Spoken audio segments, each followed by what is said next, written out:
Hello बच्चों, हम पढ़ रहे हैं क्लास 10th का साइंस सब्जेक्ट जिसका पहला चैप्टर है फूड एंड ह्यूमन हेल्थ। और इस चैप्टर के अंदर आज अपन चर्चा करेंगे विभिन्न प्रकार के नशीले पदार्थ। कौन कौन से नशीले पदार्थ हैं, यानी कि टॉक्सिक सब्सटेंस, और ये जो नशीले पदार्थ हैं हमारे शरीर के ऊपर किस प्रकार से हानिकारक प्रभाव डालते हैं। इन नशीले पदार्थों की चर्चा आज की वीडियो के अंदर अपन करेंगे। पहली बात तो ये नशीले पदार्थ होते क्या हैं, वे जिनसे हमें क्या होता है, नशा आता है। जैसे कि गुटखा है, तंबाकू है, शराब है, अफीम है, और कौन से हैं, गांजा है ना, कोकीन है, और हशीश है। हशीश क्या होती है बच्चों? हशीश होती है हेरोइन। क्या होती है? हेरोइन, जो बहुत ही महंगी होती है। ये वो हीरोइन नहीं है बॉलीवुड वाली, ये ध्यान रखना तुम लोग। ऐसे नहीं कि हीरोइन का फोटो बना करके आ जाओ। चलो अब शुरुआत करते हैं, और सबसे पहले अपन नशीले पदार्थ का अध्ययन करते हैं, वो है गुटखा। वैसे गुटखे का नाम तो आपने बच्चों सुना ही होगा, और ये तो अपने हर गली और मोहल्ले के अंदर छोटे छोटे पाउच के अंदर अपन को मिल भी जाता है। आपने देखा होगा कि इसके प्रचार और इसके समाज के अंदर फैलने का मुख्य कारण ही यही है कि इसका छोटे छोटे पाउच के अंदर आसानी से हर गली मोहल्ले के अंदर क्या हो जाना, मिल जाना, जिसके कारण क्या होता है कि ये हर छोटे से छोटे बच्चे की पहुंच तक क्या हो जाता है, पहुंच जाता है। वैसे बच्चों, इन नशीले पदार्थों का सेवन होता क्यों है?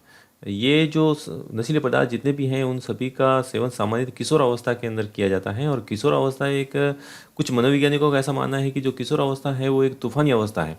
और इस अवस्था के अंदर, जिस अवस्था के अंदर अभी आप प्रवेश कर रहे हैं, और इस अवस्था के अंदर सही क्या है और गलत क्या है, इसका जो किशोर होता है वो इसका भान नहीं होता है, और वो सही और गलत के अंदर अंतर नहीं समझ पाता है। और वो अपने समाज या फिर अपने आस पड़ोस के अंदर या अपने ही परिवार के सदस्यों को देख करके वो क्या कर लेता है, इसको शुरू कर देता है।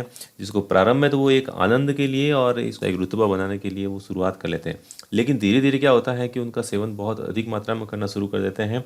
और ये नशीले पदार्थ क्या हो जाते हैं, उनको स्थायी रूप से उसको क्या कर लेते हैं, उसके तंत्रिका तंत्र को जकड़ लेते हैं, और धीरे धीरे वो उनके शरीर पर हानिकारक प्रभाव डालना क्या कर देते हैं, शुरू कर देते हैं। अपने समाज के अंदर प्रचलित कई सारे ऐसे नशीले पदार्थ हैं जिसको समाज ने भी क्या कर लिया है बच्चों, स्वीकार कर लिया है।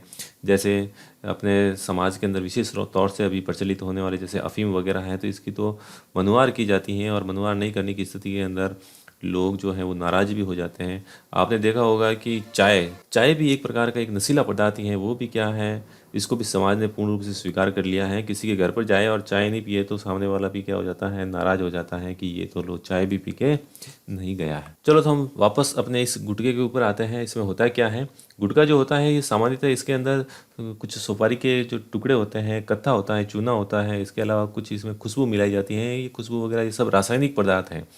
इस प्रकार के गुटखे का लगातार सेवन करने से जो वो जबड़े की जो मांसपेशियां होती हैं वो क्या हो जाती हैं, जकड़ जाती हैं, कठोर हो जाती हैं, और धीरे धीरे उसमें छाले पड़ जाते हैं, घाव बन जाते हैं, जिसके कारण मुंह आसानी से खुल नहीं पाता है। और खाना खाने समय भी क्या होती है, बहुत ज़्यादा परेशानी उठानी पड़ती है।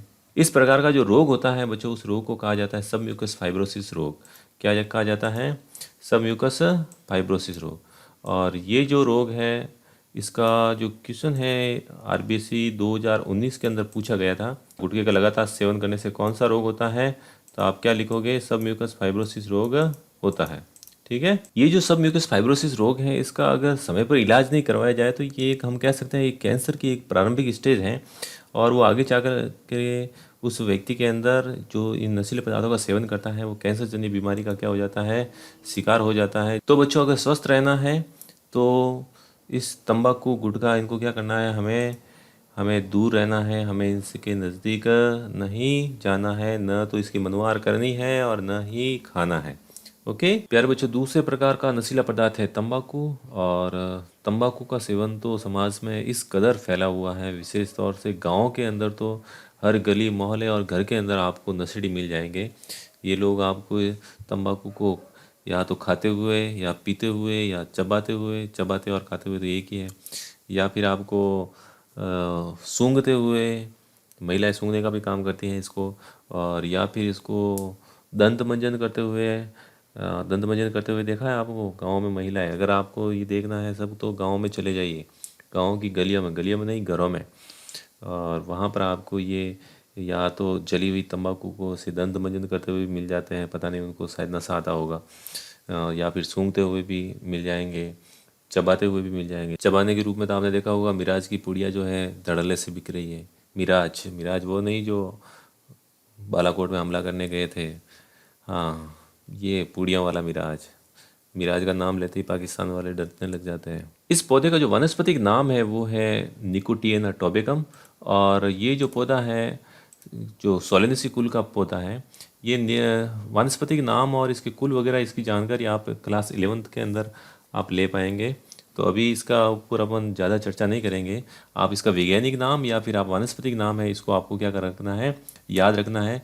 ये जो नाम है ये पूरे विश्व के अंदर केवल एक ही है, जो अगर कोई भी अगर इसके बारे में बात करे तो कहीं पर भी जैसे अपन किसी दूसरे देश में जाए तो वहाँ पर तंबाकू के बारे में चर्चा करोगे तो आपको उनको पता नहीं चलेगा कि तंबाकू क्या होती हैं। लेकिन निकोटिएना टोबेकम के बारे में आप अगर बोलेंगे तो वो आपको तंबाकू के बारे में वो समझ जाएंगे कि ये तंबाकू के बारे में बात कर रहा है। ये जो कुल है ये सोलेनेसी कुल का पौधा है। इस पौधे के अंदर जो पत्तियों के अंदर जो एल्केलॉइड पाया जाता है, जो कि नशीला पदार्थ होता है जिसके कारण नशा आता है, उस एल्केलॉइड का नाम है निकोटीन। क्या नाम है? निकोटीन।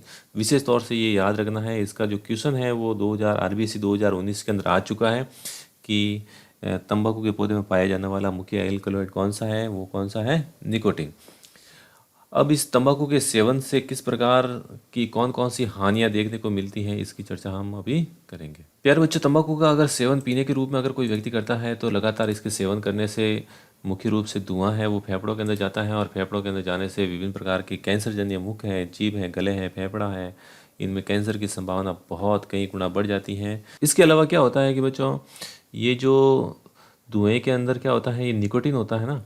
ये निकोटीन क्या होता है कि जब हमारे फेफड़ों के अंदर जाता है और फेफड़ों से ये क्या होता है कि हृदय के अंदर चला जाता है। फेफड़ों से क्या होता है, ये धुआं होता है वो कहाँ पर चला जाता है? रक्त के माध्यम से हृदय में चला जाता है। वहाँ से पूरे शरीर के अंदर ये क्या हो जाता है, निकोटीन जो एल्कलॉइड होता है उसका प्रवाह हो जाता है।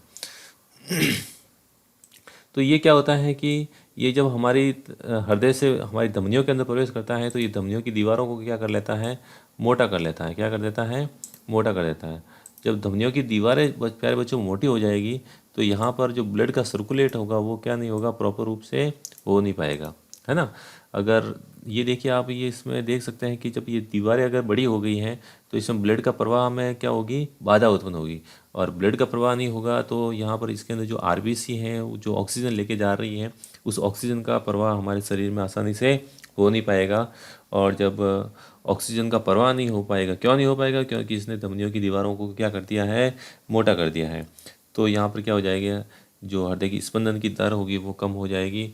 इसके साथ में ऑक्सीजन का प्रवाह नहीं होने से कई प्रकार के दुष्प्रभाव अपन को देखने को मिलते हैं। इसके अलावा ये धूम्रपान का, अगर कोई गर्भवती महिला इसका अगर धूम्रपान अगर करती है तो उसके जो भ्रूण का विकास है वो क्या हो जाता है, अवरुद्ध हो जाता है, वो पूर्ण रूप से विकसित नहीं होता है। इसके अलावा लगातार अगर धूम्रपान अगर कोई व्यक्ति करता है तो कई सारे ऐसे कैंसर जनित समस्या भी आपको देखने को मिल सकती है ना। ये चाहे फेफड़ों के कैंसर हो, चाहे गले का कैंसर हो, या अन्य प्रकार के कैंसर इन स्मोकिंग से देखने को मिलते हैं। तो हमें क्या करना है बच्चों, इस प्रकार के जितने भी नशीले पदार्थ हैं जो उनको हमें सेवन से क्या रखना है, दूर रहना है। अपने परिवार को भी बचाना है, स्वयं को बचाना है, जिससे आपके समाज के अंदर क्या रह सके, प्रतिष्ठा रह सके। तो अपन को क्या करना है, नो टोबैको साइन को हमें हमेशा क्या रखना है, ध्यान में रखना है। अगर आंकड़ों की बात की जाए तो पूरे विश्व के अंदर प्रतिवर्ष लगभग 60 लाख लोग होते हैं, वो क्या होते हैं, इस तंबाकू के सेवन से क्या हो जाते हैं, असामयिक रूप से, यानी कि अपनी कम उम्र में कहीं क्या हो जाते हैं, इस मौत के शिकार हो जाते हैं। इसमें से लगभग 50 लाख लोग तो तंबाकू से प्रत्यक्ष रूप से डायरेक्ट यह मृत्यु हो जाती हैं, और लगभग 10 लाख लोग होते हैं वो अप्रत्यक्ष रूप से क्या हो जाते हैं, उनकी मृत्यु हो जाती है। चलो बच्चों, दूसरे प्रकार के नशीले पदार्थ का अध्ययन करते हैं, जो कि है मदिरा, जिसको शराब भी कहा जाता है, और इसके और भी कई सारे ऐसे नाम हैं। इसको अंगूर की बेटी भी कहते हैं। और ये जो है ये सामान्यतः अलग अलग रूपों में कई प्रकार से बनाई जाती हैं, लेकिन इसका सभी बनाने के तरीक़ों में इसमें जो मुख्य रासायनिक पदार्थ होता है वो एक ही होता है, वो होता है एथिल एल्कोहल। क्या होता है? Ethyl alcohol. एथिल एल्कोहल, और इस एथिल एल्कोहल का ये फॉर्मूला है C2H5OH। इसको आपको अच्छे ढंग से याद करना है, और इसके क्वेश्चन कई बार बोर्ड के एग्ज़ाम में पूछे गए हैं, और इस बार भी पूछा जा सकता है कि शराब के अंदर मुख्य जो रासायनिक पदार्थ होता है वो कौन सा होता है। तो आपको लिखना है एथिल अल्कोहल, जिसका फॉर्मूला क्या है C2H5OH। ये बच्चों शराब किस प्रकार से हमारे स्वास्थ्य के लिए हानिकारक होता है, इसके बारे में हम चर्चा करेंगे। ये जो शराब होता है, जब हम अधिक मात्रा में इस एथिल अल्कोहल का अगर कोई व्यक्ति सेवन करता है तो ये क्या होता है कि ब्लड के अंदर चला जाता है। ब्लड से होता हुआ ये हमारे लीवर के अंदर पहुंचता है, जिसको यकृत भी बोलते हैं। ये यकृत क्या करता है कि इस एथिल अल्कोहल जो होता है, इस एथिल अल्कोहल को एक दूसरे रासायनिक पदार्थ के अंदर बदल देता है। इसका फॉर्मूला है C2H5OH, इसका फॉर्मूला है CH3CHO, है ना, एल्डिहाइड समूह है। तो ये क्या करता है कि इस एथिल अल्कोहल को एसिटेल्डिहाइड में बदल देता है। इसको नाम आपको क्या करना है, याद रखना है। एथिल अल्कोहल तो इतना जहरीला नहीं होता है, जबकि एसिटेल्डिहाइड जो होता है ये बहुत ही एक विषैला पदार्थ है, जो हमारे शरीर के लिए क्या होता है, बहुत ज़्यादा हानिकारक होता है। और इसके क्या क्या हानिकारक प्रभाव या कुप्रभाव अपन को देखने को मिलते हैं। अधिक मात्रा में अगर इस मदिरा का अगर कोई व्यक्ति सेवन करता है तो इसके क्या क्या परिणाम और कुप्रभाव होते हैं। सबसे पहले जो है वो है, मैंने कहा कि ये जो अपने यकृत के अंदर क्या होता है, एथिल अल्कोहल को एसिटाल्डिहाइड में बदल देता है। दूसरा जो इसका मुख्य कारण है, मुख्य कुप्रभाव है, वो है कि शरीर पर ये इसका नियंत्रण है वो क्या रहता है, इसको अधिक पीने से शरीर पर नियंत्रण कमज़ोर हो जाता है, जिससे दुर्घटना होने की संभावना अधिक बढ़ जाती है। जैसे आपने देखा होगा कि कई सारे लोग होते हैं जो शराब का सेवन करके पी करके फिर क्या होते हैं, बाइक या गाड़ियाँ चलाते हैं, जिसके कारण उनका संतुलन बिगड़ता है और दुर्घटना की संभावना कई गुना बढ़ जाती है। लगातार इसका सेवन करने से आपको याददाश्त होती है, मेमोरी होती है, वो भी लॉस हो जाती है, कमज़ोर मेमोरी रहती है, और कमज़ोर मेमोरी के कारण कई जगह आप ठगे भी जाते हैं। इसके अलावा क्या होता है कि शराब का अधिक मात्रा में सेवन करने से एक रोग होता है जिसको बोलते हैं वसीय यकृत रोग। और इस प्रकार का जो रोग होता है, इसमें क्या होता है कि प्रोटीन और कार्बोहाइड्रेट का संश्लेषण पर क्या होता है, उसकी पूर्णतः संश्लेषण हो नहीं पाता है। इसके अलावा सबसे मेन जो कारण है कि उसका जो पूरा परिवार होता है, वो सभी परिवार के हर सदस्य क्या हो जाता है, उस नशेड़ी के कारण क्या हो जाते हैं, प्रभावित होते हैं। उसके पूरे परिवार की जो आर्थिक स्थिति है वो क्या हो जाती है, कमज़ोर हो जाती है।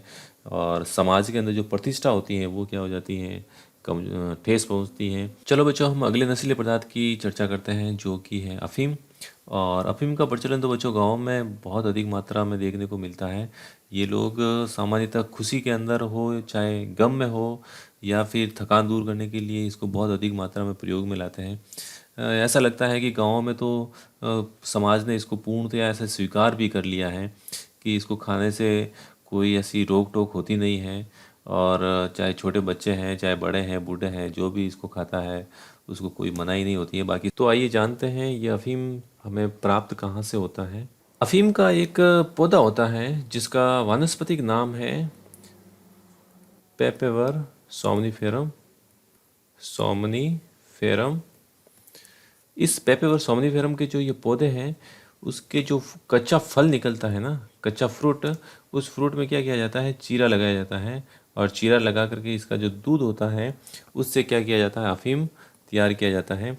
ये जो अफीम होता है इसमें कई सारे एल्केलॉइड होते हैं, लगभग 30 प्रकार के एल्केलॉइड होते हैं, जिसके अंदर पेपेवरीन है, पेपेवरीन है, सोमनीफेरिन है, निकोटीन है, और मॉर्फिन है, कोडीन है। मॉर्फिन कोडीन बहुत ही ये दर्द निवारक और निंद्रादायक औषधियों के रूप में भी इसका प्रयोग किया जाता है। तो इसके कौन कौन से एल्केलॉइड है, मॉर्फिन, मॉर्फिन, कोडीन बहुत ही इम्पोर्टेंट है, और पेपे निकोटीन और पेपेवरीन। ठीक है, ये कुछ एल्केलॉइड हैं जो आपको याद करने हैं। और ये जो किस पौधे से प्राप्त होता है वो है पेपेवर सोमनीफेरम। और ये कहाँ से प्राप्त होता है, कच्चे फल के दूध से, है ना, लेटेक्स से प्राप्त। इसकी जो खेती की जाती है वो विभिन्न प्रकार की औषधियों के निर्माण के लिए की जाती हैं। इसके जो कच्चे फल का जो दूध निकालने के बाद में जो ये फल भीती बचती है, इसको सुखाने के बाद में उसको सामान्य रूप से डोडे कहा जाता है। इसका सेवन भी गाँवों के अंदर बहुत अधिक मात्रा में देखने को मिलता है, और इसकी लत भी समाज के अंदर बहुत ज़्यादा फैली हुई है। और इसके लगातार सेवन से फिर प्रतिरोधक क्षमता कमज़ोर हो जाती है और व्यक्ति पूर्णतया इसका आदी हो जाता है। आदी होने के बाद में इसका सेवन व्यक्ति को करना ही पड़ता है। इससे फिर असामयिक मृत्यु का खतरा भी बना रहता है। कई प्रकार के ऐसे डॉक्टर और स्वयंसेवी संस्थाएं हैं जो इस रोग के निदान हेतु कार्य कर रही हैं और उनकी मदद लेकर के छुटकारा पाया जा सकता है। चलो, इसके अलावा और भी कई सारे ऐसे नशीले पदार्थ हैं जिसका समाज में प्रचलन बहुत बढ़ता जा रहा है। इसके रोकथाम के लिए सरकार समय समय पर प्रयास भी करती है, लेकिन वो प्रभावी अधिक होते नहीं हैं। कौन कौन से ऐसे नशीले पदार्थ हैं जो बहुत अधिक हानिकारक हैं, जैसे कि कोकीन है, भांग है, गांजा है, चरस है, हशीश है, एलएसडी है। एक रासायनिक पदार्थ है एलएसडी, जिसका पूरा नाम है लाइसर्जिक एसिड डाइइथाइल एमाइड। ये आपको याद रखना। चलो बच्चों, आज की वीडियो में बस इतना ही। अगली वीडियो में हम किसी नए टॉपिक के साथ में आएंगे। तब तक के लिए जय हिंद, जय भारत, थैंक यू।